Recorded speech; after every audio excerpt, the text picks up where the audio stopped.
അന്താരാഷ്ട്ര തലത്തിൽ പ്രശംസ നേടുകയും ഓസ്കാർ നോമിനേഷൻ ലഭിക്കുകയും ചെയ്ത ക്രിസ്ത്യൻ ചിത്രമായ the face of the faceless November 21-ന് ആന്ധ്രാപ്രദേശ്, തെലങ്കാന, തമിഴ്നാട് സംസ്ഥാനങ്ങളിൽ പ്രദർശനത്തിനായി ഒരുങ്ങുന്നു.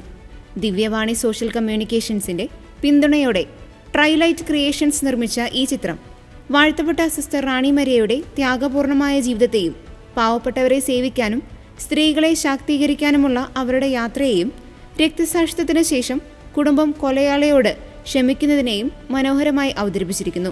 വിൻസി അലോഷ്യസ് സിസ്റ്റർ റാണി മരിയയായി വേഷമിടുന്ന ഈ ചിത്രം ഇതിനോടകം 123 അവാർഡുകളും 2024 ഇന്ത്യയിലെ മികച്ച ക്രിസ്ത്യൻ ചിത്രത്തിനുള്ള അംഗീകാരവും നേടിയിട്ടുണ്ട്. പരിശുദ്ധ പിതാവിനായി വത്തിക്കാനിൽ പ്രദർശിപ്പിച്ച ഈ സിനിമ ക്ഷമ യഥാർത്ഥ സമാധാനത്തിലേക്ക് നയിക്കുന്നുവെന്ന ശക്തമായ സന്ദേശമാണ് പ്രേക്ഷകർക്ക് നൽകുന്നതെന്ന് ദിവ്യവാണി സോഷ്യൽ കമ്മ്യൂണിക്കേഷൻസിന്റെ CEO doctor I Lourd Raj പറഞ്ഞു. സംവിധായകൻ ഷെയ്സൺ പി ഔസേപ്പിന്റെ നേതൃത്വത്തിൽ ഒരുങ്ങിയ ഈ ചിത്രം തെലുങ്ക് സംസ്ഥാനങ്ങളിലുടനീളമുള്ള ഏകദേശം 50ഓളം സിനിമാ തിയേറ്ററുകളിലാണ് റിലീസ് ചെയ്യുന്നത്.